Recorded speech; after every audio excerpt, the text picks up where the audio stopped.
Geográficamente, el jazz surge en el estado de Luisiana, en la zona de influencia de New Orleans, el cual es la cuna del estilo musical y principal centro jazzístico.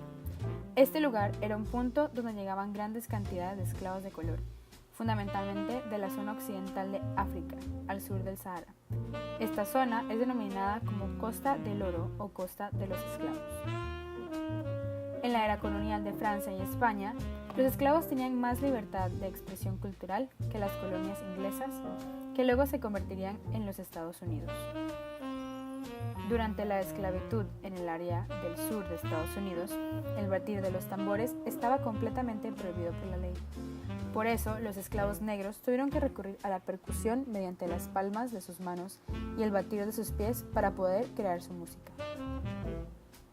En cambio, la prohibición no tuvo vigor en lo que se le conocía a Congo Square, en New Orleans, en la que los esclavos tenían libertad para reunirse, acompañarse de instrumentos de verdad y cantar libremente. Aquí también llegaban los blancos, hijos de la clase obrera, a aprender sus melodías y ritmos. Además de la población esclava, New Orleans también tenía la mayor comunidad de gente de color libre en Norteamérica, que usaban instrumentos europeos para poder crear su música y sus propias canciones de lo que era el folk.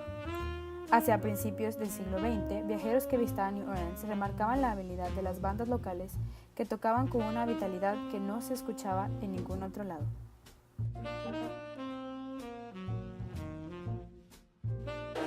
¿Quiénes son los fundadores del jazz? Charles Bolden es considerado el padre del jazz, una figura fascinante de Nueva Orleans a finales del siglo XIX e inicios del XX. En 1895 formó su propia banda con Willie Cornish. Fueron los primeros en mezclar sus influencias, el blues, el ragtime, la música gospel, y lo complementaron por primera vez con la batería en el blues. Louis Armstrong fue un trompista, cantante y director del grupo jazz estadounidense. Fue un hombre de convicciones políticas que lo condujeron, por un lado, a condenar públicamente la segregación racial y a cancelar una gira por la Unión Soviética como protesta contra el régimen comunista gobernante. Se rindió homenaje en 1970 a él y a otros artistas. Cindy Beckett, saxofonista y clarinista estadounidense, fue una de las figuras de referencia de los primeros años del jazz. Su carrera comenzó a edad temprana, en 1909.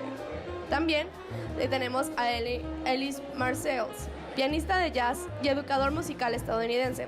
Se le considera como uno de los pianistas principales de jazz moderno. Comenzó como saxofonista, pero cambió al piano cuando estaba en la escuela superior. Wynton fue un trompista, compositor y arreglista de jazz. Es considerado el músico de jazz de mayor impacto en los últimos 25 años y uno de los grandes trompetistas de la historia. Inició sus estudios de trompeta cuando contaba con tan solo 11 años de edad. Sus obras combinaban elementos de la música clásica con improvisaciones originales del jazz. Por último, Brandon Ford, saxofonista de jazz y música clásica, su devoción fue hacia el saxofón y es capaz de tocar el tono soprano o el alto, hasta el punto de ser uno de los grandes virtuosos de este instrumento.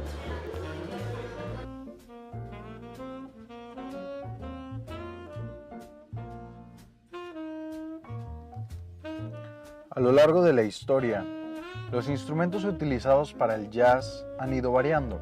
Algunos documentos del siglo XVIII dicen que los esclavos negros bailaban los domingos con origen africano. Arcos musicales, flautas, xilófonos, el violín, etc.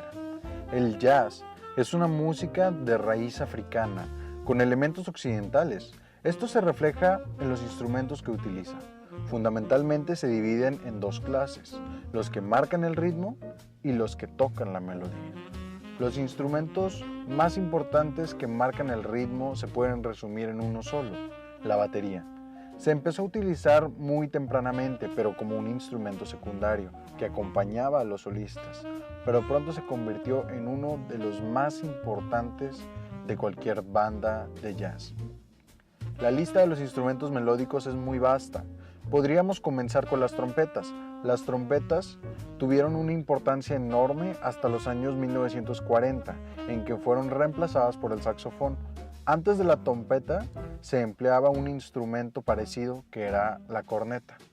Siguiendo el hilo, hablemos del sax. El saxofón se puso de moda con Coleman Hawking y pasó a convertirse en solista a partir de la revolución de Charlie Parker. Otro de los instrumentos con una relevancia en la historia del jazz se puede decir que es el banjo.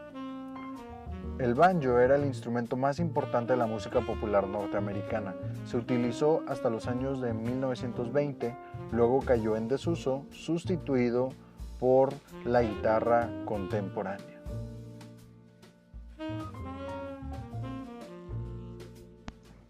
¿Quiénes fueron los expositores más importantes del jazz?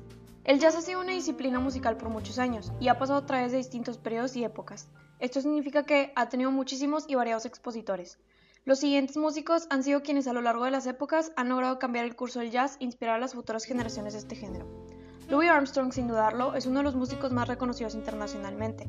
Es el responsable de haber vuelto el jazz popular y fue quien abrió camino para otros cantantes como lo fue Ella Fitzgerald. Louis es reconocido también por ser del solista lo más importante en el género del jazz. Duke Ellington fue uno de los compositores más importantes de la música americana. Con alrededor de 3.000 canciones, muchas de ellas se convirtieron en íconos del jazz que después se considerarían clásicos. Aparte, su banda, The Duke Ellington Orchestra, es considerada una de las bandas de la era swing más importante. Charlie Parker y el trompetista Dizzy Gillespie fueron los pioneros del bebop, un tipo de jazz que aún se utiliza en esta edad. Ellos convirtieron el swing que se utilizaba para bailar en una disciplina virtuosa, en donde los solistas demostraban su talento. Por último, pero no menos importante, Miles Davis. Este hombre participó en cada era del jazz, desde el bebop hasta el fusion. Tocó con Charlie Parker, pero después formó su propia banda. Una de las características más importantes de Davis es que tenía la capacidad de encontrar talento joven y volverlos famosos. Los elementos de la música jazz son esenciales para el desarrollo de este tipo de música. El sonido y el fraseo. Los músicos de jazz aspiran a lograr un sonido propio que los distinga del resto. El criterio no es ya la pureza de sonido que buscan los músicos clásicos, sino lograr expresividad con el instrumento. Improvisación.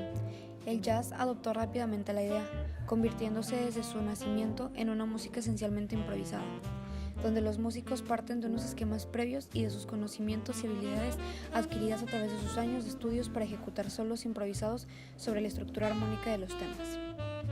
La estructura.